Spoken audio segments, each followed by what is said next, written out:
Hey, welcome to Nobody Told Me with Mike and Blaine. I am Mike Marlin. That is Blaine Birch, and this is episode 69. And I'll tell you what, we are coming to a close on season two. This is season two, Blaine. Can you believe it? Season two, I think we might still get episode 70. Let's look at the little calendars, but we're right at the end of the year here. So, yeah, this is season two, and we're coming to a close by not even mid next year. We should be or around mid next year. We should be getting close to that magic 100 number. Absolutely right. And I'll tell you what, we got some exciting news right from our sponsor, mylifeinthebook.com. We are actually going to start using mylifeinthebook.com, right? I mean, isn't that what we agreed to? We were going to do it, use it. And then next year, hopefully, hey, at the end of season 3, we'll show you what it looks like. Show you what we got. Yeah. And yeah, it's just in time for the holidays here. We're gonna kick it off. So that's we're like everybody else, like good time to get this going right in time for holidays. Yeah, super. All right. So I haven't told you what we're talking about. I just actually picked it like, I don't know, 30 seconds before I hopped on with you. In normal fashion. That's kind of how we do things around here. So so what are you drinking today? Let's start there. All right. I have got from Claremont Ales in Claremont, California, something called Fortune IPA. It's a double IPA. And I don't know much about Claremont. I just look like a good double IPA. It's got kind of a cool little kind of a spooky sort of can with a glowing beer, and it looks like a person. Probably can't even get the person with a little flame. It's very Indiana Jones-ish. Oh yeah, I can see it. Yeah, I can see that. Yeah, he's holding the torch and going towards the golden beer. Going towards the golden beer, and it's fortune favors the bold, I guess. So there you go. All right. So remember a couple of episodes ago, I mentioned Neighbor Pat. Yes. All right. So if you're just tuning in, Neighbor Pat lives 2 doors down from me, and he brews his own beer. Right. So like every month or so, or every month or every few weeks, he caters down a pitcher of beer for me to sample. So nice. am I going, why can't we make that a regular thing? Am I going, why can't I just say Neighbor Pat's beer? I mean, it's not Pabst, it's not Coors, it's not, whatever. Why can't I just say Neighbor Pat's beer? So he's actually got his own tap handle. You probably can't see that, but it's Weberts. Nice.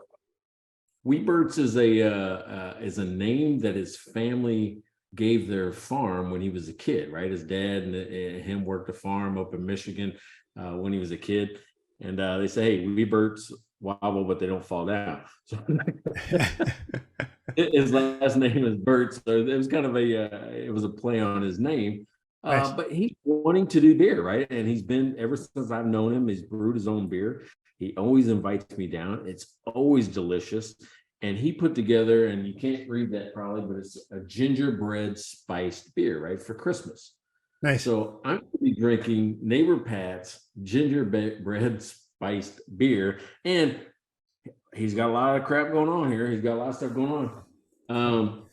He has St. Patrick's Pub. It's kind of a little glass and pitcher that he had made for stuff that I drink on air. Nice. It's an idea that he eventually wants to have his own pub, call it St. Patrick's Pub. So he has matching glass, and if you can see that, it's matching on the pitcher. So nice. Hey, this guy really came to it. But now that's a lot of beer. I'm probably gonna drink it all too. So we're having gingerbread today. Oh, that sounds awesome. Well, then you have a new beer sponsor, Neighbor Pat. Beer sponsor. We can even take as a Webert logo and put it up on the website as one of our beers, and very microbrew. That's perfect. Hey, you know what I like about doing this is that why not let some other folks just share their beer with us, and we like beer, so we'll drink it. Exactly. It's not like we're getting reams of beer sponsors or anything, so I won't just take beer from anybody. That sounds like a good plan. We're a lot better at impromptu podcasts than we are at gathering beer sponsors, apparently. Yes, yeah, we are. It's takes a little. But effort.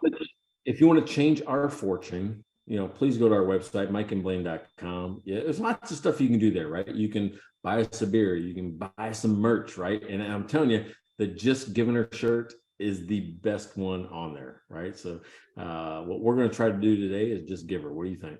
Yeah, absolutely. They're I got to get me one of those shirts. I don't even have one, but I think I really need one. Maybe that'll be a Christmas gift to myself off of our own merch store. Really good. I mean, his stuff could sell. His stuff could sit on a shelf. It's actually that good. I mean, it's like taking a bite of a gingerbread cookie. Nice. Pretty Nice. good. Well, man, Pat, if you're ever in Arizona way, make sure you pack some beer along and give it a try. Well, I got this pool going in the backyard, Blaine, and Pat lives 2 doors down. So there's an opportunity in your future with this guest suite, that pool, that man. There's something that could happen right there. Okay. An idea is forming. I think that might be something we're gonna have to do. We got all the elements of an adventure. Exactly. Yeah, an So adventurous it's up to you, pool. Blaine, to choose. That's right. It's up to you, Blaine, to choose your own adventure and occupy that guest suite. That's the first step. Yeah. Yeah. Okay. Well, I'll ask my wife. I'm sure she'll want to come along because that'd be fun. So that sounds like a lot of fun. She has to come. Are you kidding me? Oh, yeah. She has to be. So, okay. So the quote that I chose today got kind of a double meaning for me. I mean, most of these do, right? Every time we dissect these things, I mean, it's got kind of a double meaning. And this one is from the former CEO of Zappos. Okay. Right. His name is Tony Hsieh, and he had an unfortunate ending to his life a few years back. We're not going to talk about that, but the quote is relevant, right? The quote is, chase the vision, not the money. The money will follow. Yes. Chase the vision, not the money will follow. So that I'm like going, okay, I can unpack that. I can live that, right? Matter of fact, I've got a favorite band, right? And anybody that listens to this and knows me knows what my favorite band is. You probably don't, though, which is really interesting. You don't know that about me. I don't think I do. No. Yeah. So I listen to Old Dominion, right? Old Dominion's kind of a country band, but it's kind of new country. But the guy's voice is like just butter. Okay. I mean, I went to one concert. I've seen these guys 3 times, but I went to one concert and I was against the stage and he was standing right up above me, and I could be a groupie, man. I guess I'm going to give everything and just go, and I'm going to stand, but then I could see him going, hey, do you guys see that big redneck down at the stage? He's been following us. He was in Portland. Now he's in Texas. Now he's over in Boston. I think that guy's following us. He's a groupie. I'm going to write that down because I'm not familiar with them. I'm going to listen to Old Dominion. Okay. I'll see what they're about. It's their story. Every song is a story. And that's what I've always loved about songs is A, I can sing along to it. Yeah. But B, it tells me something. There's a story all the way through it.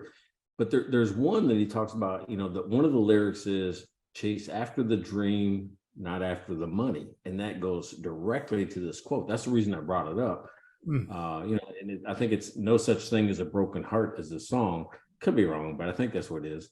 It says it talks about like kids and, introducing them to the world and telling them to chase after their dreams and not their, not just money. And it's a great story, but it reminded me, as soon as I heard that, it reminded me of Old Dominion, which always makes me happy. Yeah. Well, it is when you talk about it that way, it is kind of a great rule for life and for business, right? Like chasing the money, I don't think is ever a really good strategy for any sort of happiness or success. Well, there's a couple of things, right? So when I've trained salespeople in the past, the folks that need the sale the most generally do the worst. And I think that there's something that, we've talked in the past about you put vibes, you put things out into the universe and, people pick that up. It's like an energy around you, right? Yeah. You need the sale. If you need it, you come across as desperate. Yeah. right? If you need it, you're chasing after, I need this sale. I need to go chase after that money. It's never going to come to you. You're not going to get it because people like they can't explain it. It's like something that happens in their limbic brain, where language doesn't form, but they make decisions and have feelings. Yeah. But they're like, I don't think so. Because you're showing an air of desperation. There's an energy around it. And I think that's what repels. It like repels money instead of attracts money. And that's what you have to do in life is you have to attract money to you. And you do that through good works, great products, good interactions with people. Yeah. Which again is all about not chasing the money. Like, and I would look at it even the other way. Like if you're successful, I know you double down on success, but focusing on the dollars, I find that's always dangerous. That's where oftentimes you see businesses making some really big mistakes. They talk about the bottom line, and then they cut costs. And where do costs get cut? Sometimes they get, it's like your service goes down, your product is not as good. You're like, it can be short-term, small gain, long-term pain. And if you stick with, like you said, like the vision and the dream, and dollars matter. Like, of course, money matters, cash flow matters. Like you have to have that money coming in, you have to have that revenue. But are you chasing it, or like you said, are you attracting it? And that is the fundamental difference. If you're chasing it and you're obsessing over it, I think you're doomed to fail. If you're focusing on what you do well, and you're using and you're using dollars as validation that you're doing the right thing, that people are buying, so you keep pursuing excellence, you're going to have a much better chance of success. I think one of the things you got to put in your head is money is never the goal, right? Because money is only a tool. Money only gives you what you want to do next. I want to buy a bigger house. I want to buy into a business. I want to fund an education. I want to pass on a legacy to my kids. Money fuels the dream. That's it. Mm-hmm. It's a tool, right? So if you're chasing after money, you're not focused on the right thing. It's the vision, the dream, or whatever you're trying to do. And people don't buy, and this is like Simon Sinek stuff, people don't buy products, they buy people, right? Meaning, I'm buying into you, your vision, your energy, what you bring to the table. I'm buying you, Blaine Birch, not just dry run as a thing. I'm buying your vision of what it's supposed to do in the world. Yeah. And you're buying how we help you, what we do for you, right? Like, and that's why we have to be obsessed again with the vision of how do we make dry run more effective at helping? How do we make it better at helping? Not how do we cut some costs so we can have a little bigger profit margin? No. How do we make it better so that we can attract more people? Well, one thing is that I've boiled down everything. I got some advice, like, I don't know, I'm going to say 5 years ago now. And it boiled down to 3 words. And 3 words changed not only my professional life, but my personal relationships and everything else. It's just solve a problem. Right? That's all you're supposed to do is solve a problem in your business. What problem are you solving for somebody else? I mean, it's same thing in my family. I'm solving a problem, even if it's just quality time, or if it's more attention, to somebody. I mean, that's solving a problem that somebody else has. Mm-hmm. So if your focus is on helping another and solving a problem, everything gets better. Yeah, I agree. Well, it's harder for me to relate for life, like to wrap my head around that, but business, it really is like that's what you're selling. You're selling a solution. Right? Okay, so that's interesting. Why do you say that?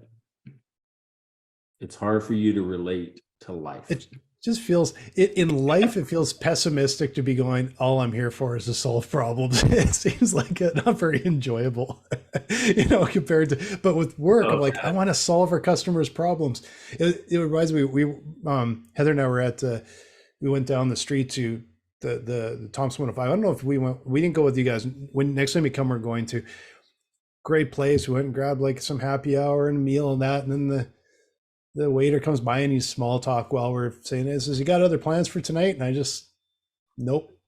And I was like, no, that's not a problem. It's like, nope. it was nice. It was nice to have just like, it's going to be a nice, relaxing evening, right? Like that. I don't know. It's just kind of fun. He had already solved your problem. You went there because you were thirsty, or you wanted the food, or you wanted whatever it is. That solved that problem at that point in time.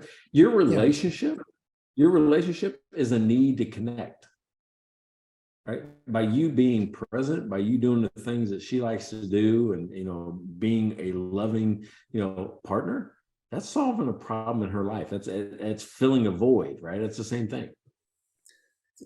I guess it just seems weird to like look at it as a problem that I'm solving it, but I get it. But in a business context, I can really get it, right? Because we have a podcast that we never prepared for. What word should I use that makes it more relevant? Because I just brought that out out of my pocket, like, oh, maybe this will work. Well, no, like it, but we are focused on business here, and I definitely see the how it relates. But even like when you say the difference between Old Dominion's version of it's a dream and business version of it's a vision, and they feel a little different to me too. Like business, you have a vision, and it's just softer to have a dream, right? Like I don't know, we're getting so far off track here. Like I don't think all over the place. So yeah, I mean, chase the vision, not the money. Chase the dream, not the money. I mean, to me, they're pretty similar. There may be varying degrees because it's personal versus business, but when I look at chase your vision, your vision is to what's driving his vision. Well, but it doesn't feel like a dream. Like our vision is to, I don't know what our official, I'd have to look up the exact wording of it, but we're here to help businesses across the globe excel and grow. This is what we're about, right? I don't sort of picture, I guess a dream feels very hairy-fairy, like you're never going to, solve the dream. A vision is like, that's where we're going. This is what we're doing, right? You're going to solve problems across the world. That's not a dream. I got big aspirations. But I think that's what the vision statement is. It's like it's supposed to be a big, like audacious, hairy goal, right? The BHAG, as they call it in. I forget what is that. Good to Great, or I forget which book that is. But one of you guys out there, you're going to correct me. But BHAG, big hair, hairy, okay. It's big, hairy, audacious goal.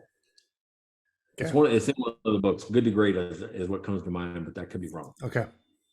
Yeah. So, but that's what that is. That's what your vision is that I'm going to do something earth-changing, not just life-changing for me, earth-changing for others. Yeah. And that's not far off from a dream. Something that. No, I don't.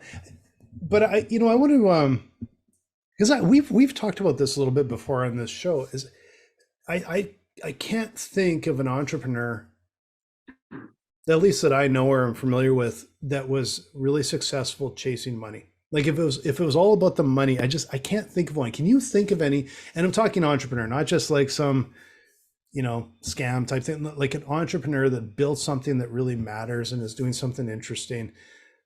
Can you think of one where it's like they were chasing the money, but it fell into the vision and worked? Because I can't think of one. Yeah. All right. Airbnb. Think about that, right? Airbnb. It was a couple guys in San Francisco that's like going, hey, hotel rooms are $1,000 a night for this big conference. All we got to do is throw a couple air mattresses on the floor and sell them for $200, and people will buy it. They were chasing money. That turned into, holy shit, we just sold our floor space, rented our floor space. Maybe other people would want to do that too. I don't see that as chasing money. I see that as solving a problem. Like they're making a few bucks.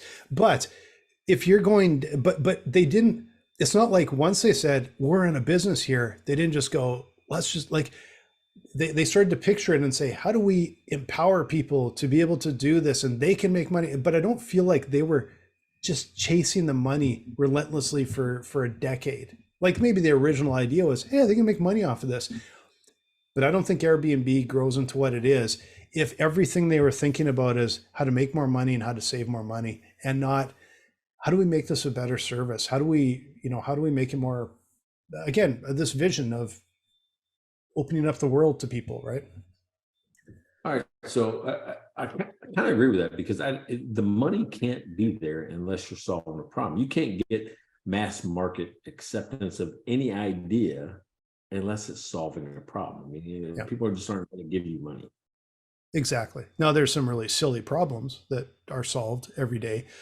I would rather try and do a big one, but you're right. Like no one just spends money for no reason. I don't think of one. So here it was at Finograph, right? We built, this thing, Mark Portal, Moody's Analytics Risk Quality Portal, and what it does, it speeds up the application process for a loan for small businesses, right? I mean, it gathers information, does things, and there was one weird little thing that was in there. It was called Tax Reader, right? Tax Reader was, you upload your tax document in a PDF. We could read it and sort it and put it into the bank's underwriting system. That was part of it's the weirdest, littlest part of everything, right? Yeah. We're connected to accounting services. We're doing complex mathematical, equations. We're like organizing data on a crazy level. And we have this one thing where we just gather data from one spot, right? And you know what's funny is Finograph ended up having to take that out. Now it's still in, but I mean, also offer it as an independent service because there were people out that says, no, I just want to be able to read a tax return. I don't want all the other crazy stuff that you're solving. We're solving the biggest problem in the world, speeding up the loan application process for banks and businesses to move more money into the world. And some banks only wanted to read a tax return faster. But we fought it. I'm telling you, I was in there. We fought it. And like, that's the craziest thing ever. Why would you just want to do that little thing? And how do we take this monster? It's like going, you know what? I like your Tesla, but I just want the the control for the seat. Like, just the seat in the living room, closer to the TV, further away from the TV. Lean it back. That doesn't make sense. We could not fathom it. And it was like 2 years before we're like going, all right, fuck it, let's just do it. And it's solving a problem. If you go to their website today, it is a one product you can buy as just Tax Reader.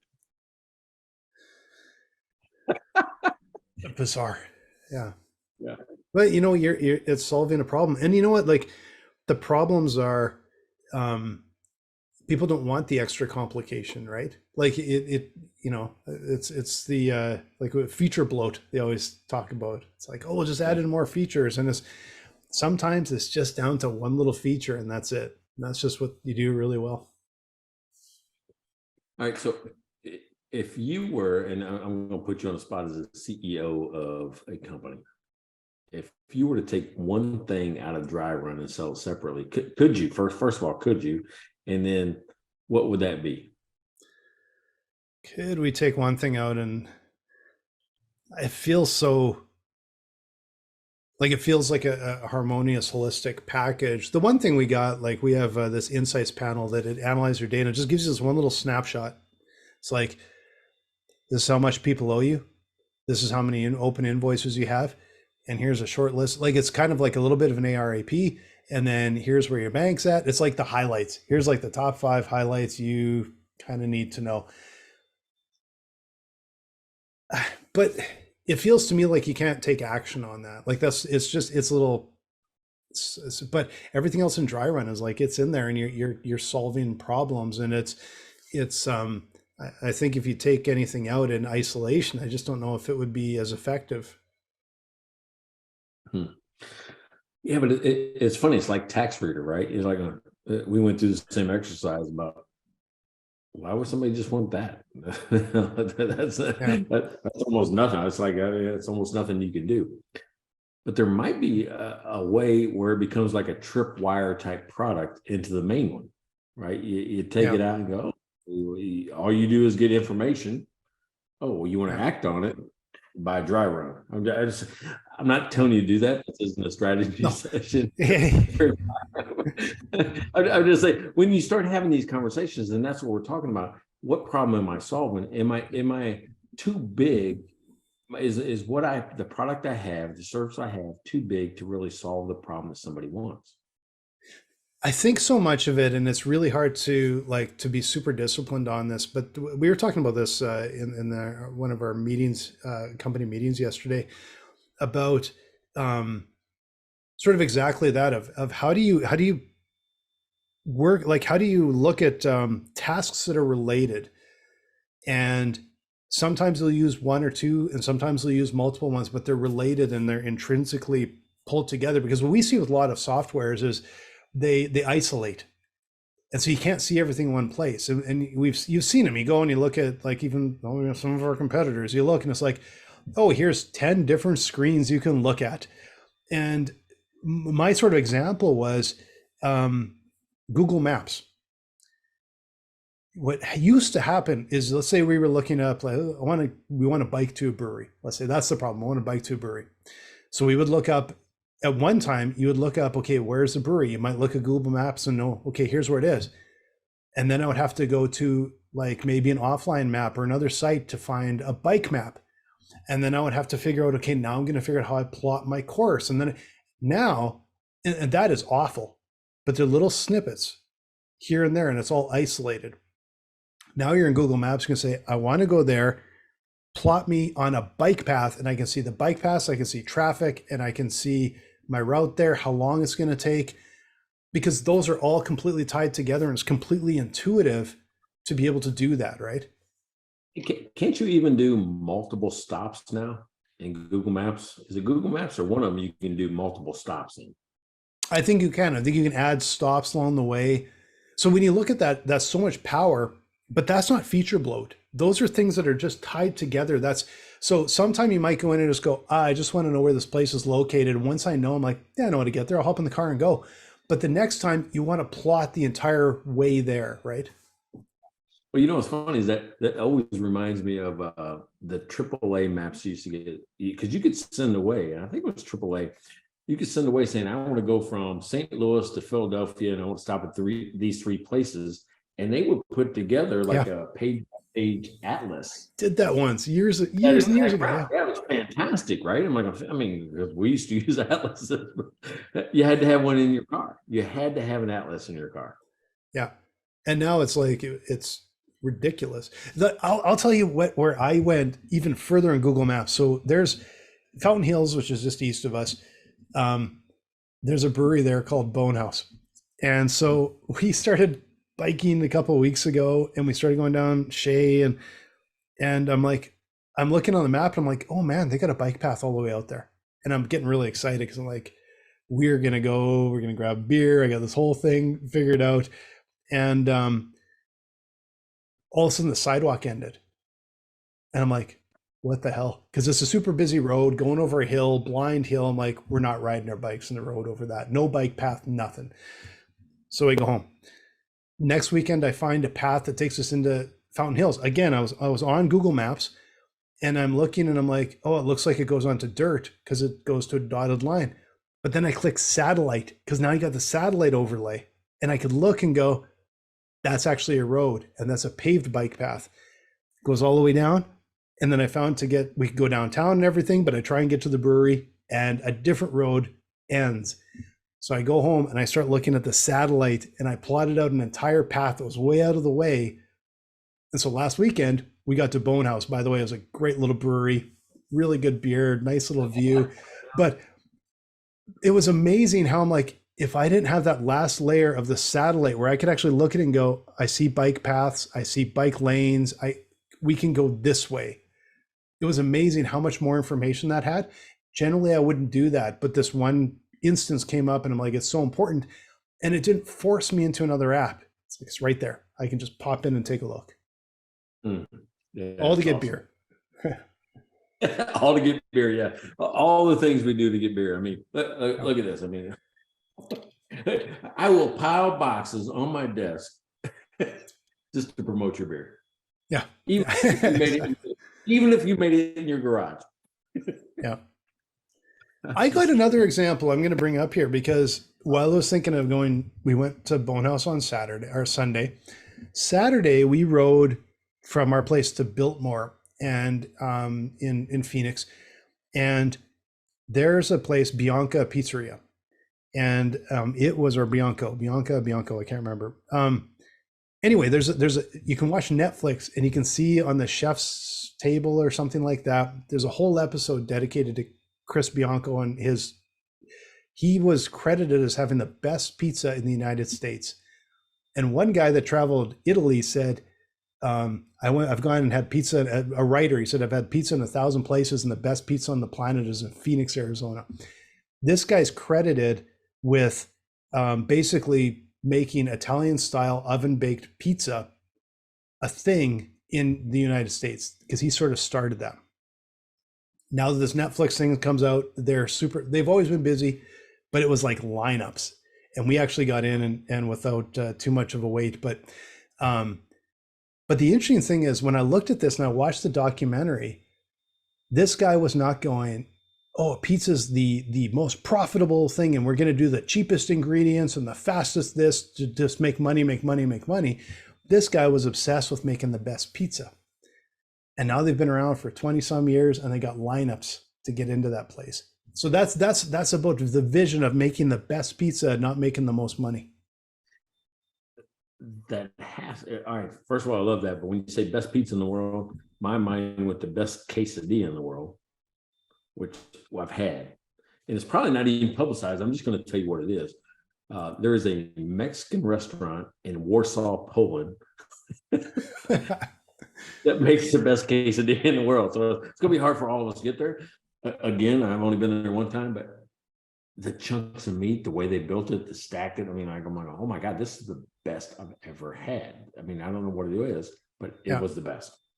I got to say, this pizza was really good. Everything is homemade from everything, and it's amazing. You know? Have you been to Italy? No.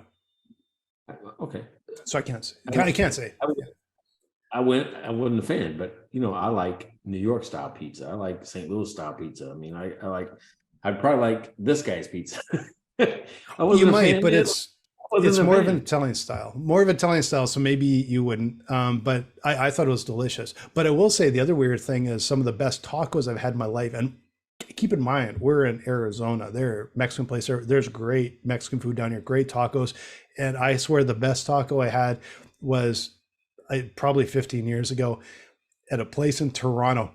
This place you walk up to, and it was again a huge lineup, and it was I can't even remember the name of the area. And my buddy says we got to go get tacos, and we grab these tacos, and we're standing in the alley right beside it, not even sitting down, just like eating tacos. I'm like, oh my God, this is an amazing taco. And so sometimes, yeah, you can find talent, but it's because, again, people are obsessed with making, like they weren't obsessed with making money. They're obsessed with making the absolute best product they could, right? All right. So you talk about the best product you can. Let's talk about today's sponsor. It's mylifeinabook.com, right? This is probably, Blaine, I got to tell you, it's probably the most thoughtful gift I've ever come across, for parents, grandparents, your kids. Actually, I like it for my kids. And it doesn't matter the occasion. It could be your birthday, Christmas, whenever, but mylifeinabook.com. Go check that out because it's basically a very powerful way to connect emotionally to your family. You preserve all your precious memories and show people that you really care. And best of all, it's instantaneous. You can even get it at the last minute. So here's how it works. Every week, My Life in a Book lets you choose from a list of thought-provoking questions or even write your own, which gets sent to your relative by email. Your relative writes their answer and can choose to add a meaningful picture. This happens every week. And at the end of 1 year, all their stories are combined in a beautiful keepsake book that you can store your relatives' memories forever and pass them on to future generations that are printed and sent to you. That's right. And you and I are doing it right now, right? So, I mean, you and I are customers, our clients of mylifeinabook.com, and we can request as many copies as we want, even get it in audio format if we want that. So mylifeinabook.com can give those you love the most a personal gift that tells them they're meaningful, for you and your kids, right? So, I mean, I don't know how many times stories get changed year after year. You can get it in the person's words or voice right now. And I just realized you can win some. Oh, sorry, go ahead. I didn't. I thought that was. Okay, I was going to give somebody a discount, but maybe we shouldn't. Oh, yes, do that. Do that. All right. So to save $10 off your first purchase, go to mylifeinabook.com and use our discount code nobody at checkout. And that's mylifeinabook.com and use the discount code nobody to get $10 off your first purchase. So, and I'm excited to get going on this. Like, I'm really excited. And I just like everybody else that I think is probably listening to this, that they're waiting. Also, we're into holiday season, and it's like, man, you could on the 24th go and get this, and now you've got something to give. So I'm not saying wait that long, but we've been procrastinating, and also we're like, oh man, we got to get this. So we're both kicking it off this week. It's going to be really fun. And that means that next week, right before Christmas, we're going to have our books, which is going to be super cool. What I really like about that is that there's a whole bunch of stories that, kind of filter through my family of my dad did this, my uncle did that, my grandpa did this.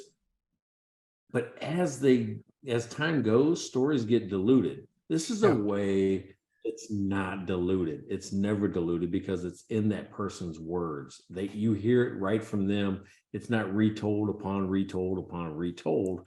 You get it, and you can put it on the shelf for later. Yeah, exactly. And you can, okay, I shouldn't maybe go here, but you could probably win some bets because now you got stuff in writing and everyone else is forgetting about the story. You can say, no, this is how the story went. Really? You don't think so? $10 says that it's this way. Especially if you get the audio format and you're like going, my dad could tell some great stories. If I could have got stories that he had on recording, so that's not what he said. I just play his words back. Exactly. The audio. Exactly. Yeah. I really wish we would have had My Life in a Book when my grandparents were still around. I still remember, like, I was an adult. This wasn't that many years ago. And I remember one of my cousins saying, remember when Grandpa outran the cops? I'm like, what? And I'm like, I got to hear that story. And he was late for a deacon's meeting. That's what's so funny. So anyway, it's like, that doesn't quite jive, but anyway. But with today's episode, right, we're talking about, chase the vision, not the money.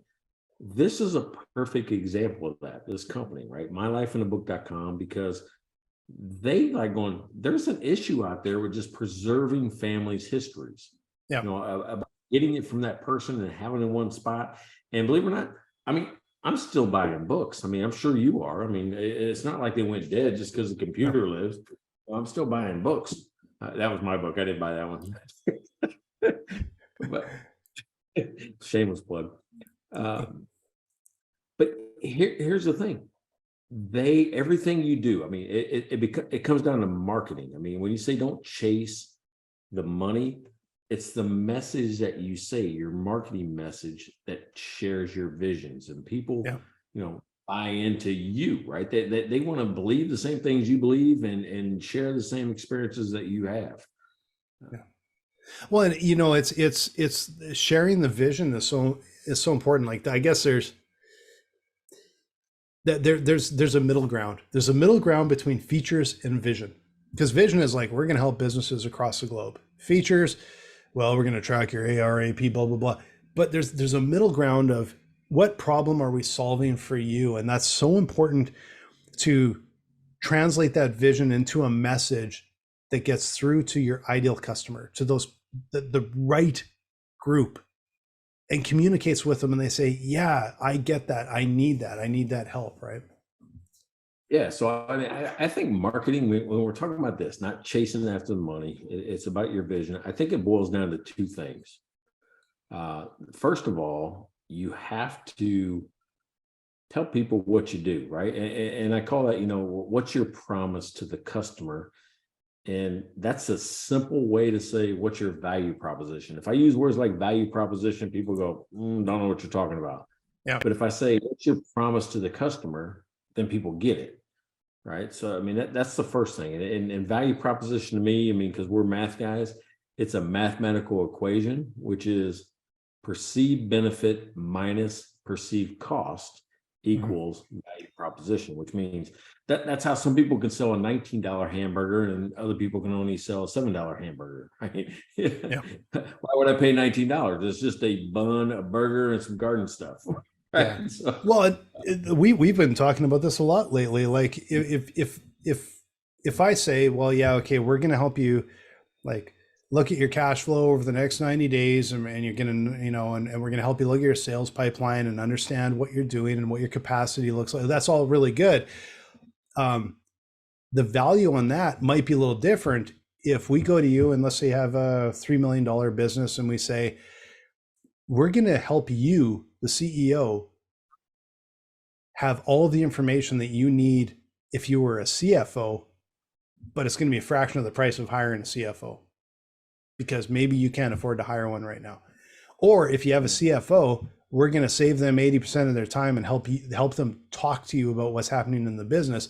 The value goes up quite a bit because now it's like, oh, 10 grand a month for a CFO, or I can have all this valuable information, or it's the guy I'm paying this much for is going to be spending more time on the business and less time on a spreadsheet. Then there's a huge difference in the value, right? well, yeah, I think that's right. I mean, there's a big difference in, what it is, but I mean, how you message it to that person, that avatar, right? I think they call it an avatar, ideal persona, makes it important. I think I told you the first part, that value proposition stage. The other one is, I think you have to tell people is, why buy it from me, right? I mean, why are you more important than any other cash flow, forecasting tool on the market?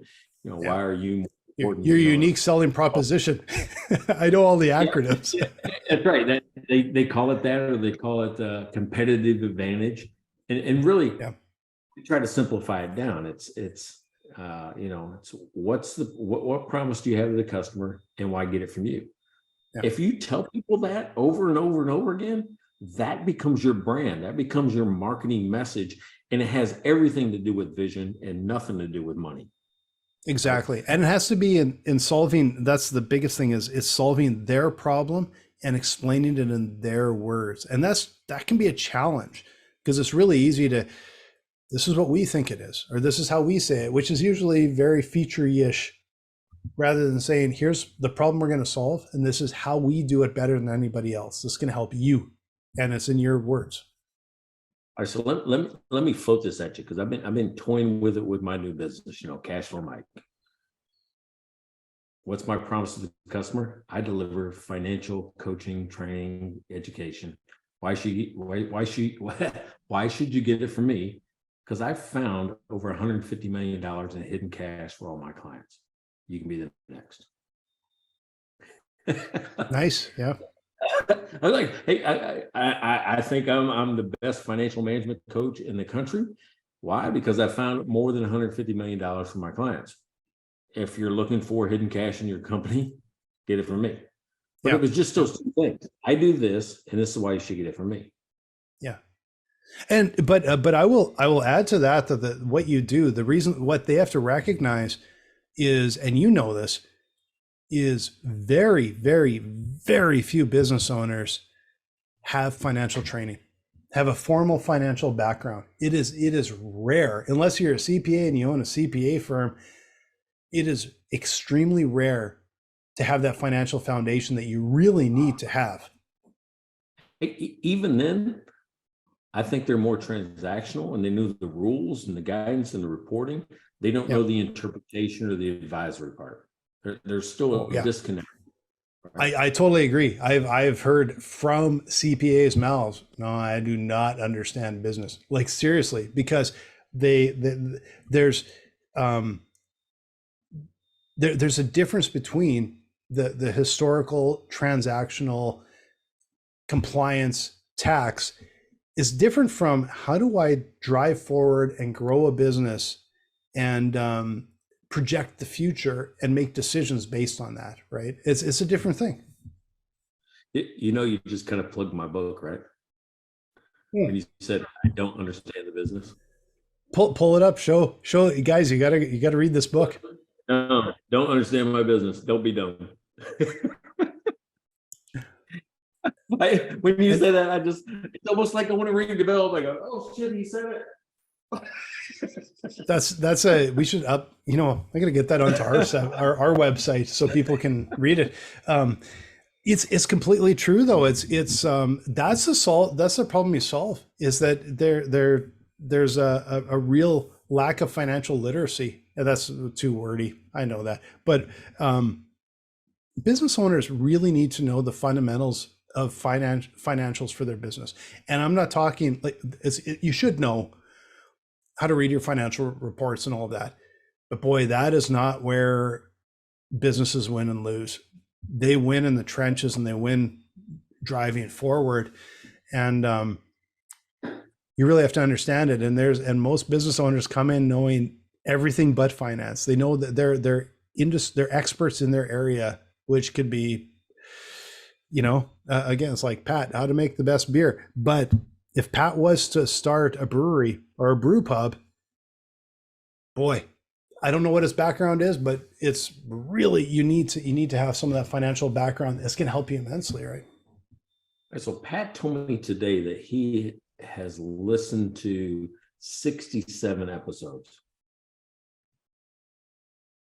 He's got 68, right? Pat, what the hell? I know he's behind. He's behind. He's like, there's one of them. You missed one. No, that's amazing. That is amazing.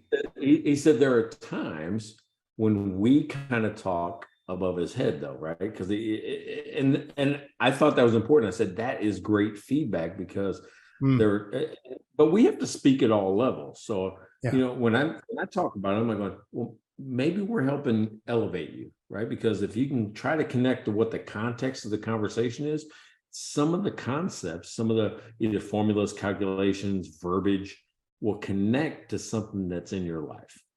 Yeah, it is true. And I think we just talk at what we're familiar with today, right? That's sort of all we can do. But what I would say is, like, because we did even like we pulled out a few of these like acronyms and stuff today. But if we're talking about them, if you're not familiar with some of these things, it's worth giving a quick look. It's worth doing a quick Google search, because these things that like, I know when I started a business, like, there's a difference between knowing and understanding. They always talk about that. And so there's concepts, there's KPIs, there's all these different, unique selling proposition and value proposition and all this kind of stuff that were just words and were acronyms at one point. And then you get to the place where you really understand and go, oh man, this is actually really important stuff. And it's the same thing even with finances, is a lot of it, like, if you're starting a business, you can figure this stuff out. The stuff you need to know that's absolutely fundamental. You're not doing tax returns for your business unless you're a CPA or whatever. These are some things that you can learn and you can understand and can relate them directly to your business. Revenue, profit, cash flow, you can relate it all to your business. You need to know all three of them. You need to understand how they work together, and also how different they are and what effects they have in your business. I'm just sort of rambling here a little bit, but I all right, so let's do this, right? Let's do this. What did you take away from today's conversation? Well, what I will say is like, literally, when I heard the quote, we were both on board with it immediately, that chasing money isn't how you build a business. It's the vision and everything else related to it. So that, I think, was that's completely understandable. But I think there's the things we got into was it's not always that easy. It's not always that easy to figure out, like, what do you focus on? And of course, you have to drive revenue, you have to get sales, but that's not chasing the money. But it validates, and there's all this depth. Like, it's complicated and it's hard. And I think that's something that comes up with all of the quotes, is they all sound so clear and so easy, but executing on it, it's just hard. And it takes some discipline. I mean, yeah, trying to unpack all this, right? So I was kind of, you made me think about, is there a connection between business and personal, right? I mean, is a dream and a vision the same? Is one thing. And I'm like, I initially thought yes. And then I'm like, oh, wait a second. I say on one side that for a business, it's about the company. It's about a bigger impact in the world. And then for my dream and my personal life, it's about me. So I think I can draw a line there and make a difference. I'm like, okay, I kind of get that. I think with money, it does come to you, but I don't want to hide from the fact that we all start businesses to make money. there is an undertone of money that we all like, oh, okay, if we do this work really well, we're going to make some money. So I think that's there. But what you have to realize is the vehicle is not you wanting to make money. The vehicle is you wanting to solve the problem. Absolutely. That's the key. You're not going to stay in business long if you're not making money. That's that kind of, but it's the focus. It's where do you focus? And it's hard to kind of like that's, I think that the tricky part is you're kind of focusing on the vision because it's going to generate the money. And sometimes it feels easier or less scary to just chase the money, do that. But long term, it's just not going to work. It's you got to build something that really matters and solves problems. All right. Speaking of making money, I mean, if you want to help Blaine and I make money in this podcast that we do as a hobby right now, go to mikeandblaine.com and buy our merch, buy us a beer, support the show, become a sponsor. We love that too. So anything you can do to support us in our little small business venture, because what we're trying to do is share stories with you, the small business owner or the accountant or the advisor, and make your life better as well. Yeah, we've got some great. The Just Giving Her T-shirt is terrific. I get it. You might not want the one that Mike's wearing right now with our two mugs on it. You know what's funny is they discontinued this when I have to remake it, this company, and I don't know why, because it's a great shirt, but discontinued it. So I have to come up with a different way to give you this. Well, you do that, and I'll four of us on the podcast now. You do that. I got to get it Just Giving Her by Christmas here. So, but thanks for tuning in. And I forget so often.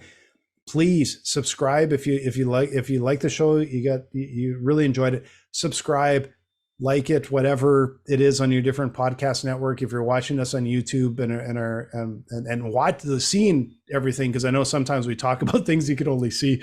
We're on YouTube as well. Make sure you follow us, make sure you subscribe to us, and then you'll get episode 70 that's coming up. And next year, we're going to drive well past 100. So, easily.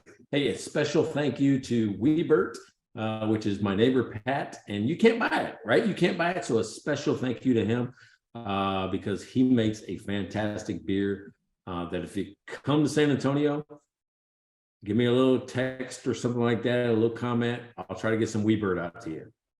I'm gonna come and check out your pool and beer and the little guest room at some point. We'll make our way out there at some point too. So, and I did notice you've been really enjoying that beer. That's a good shot of beer. Now I'm just jealous. I really want to try that one. All right, so in the future I can't do this because you can tell the quantity of beer. I shouldn't do that during the podcast, but I did. It must be a good beer. I'm a little jealous to try that one. And I still have a full one right here. So I have one. That's not so bad. Hey Pat, if you got more, bring it down. All right. Hey, nice one. Blaine Birch. I'm Mike Mylan. See you next time.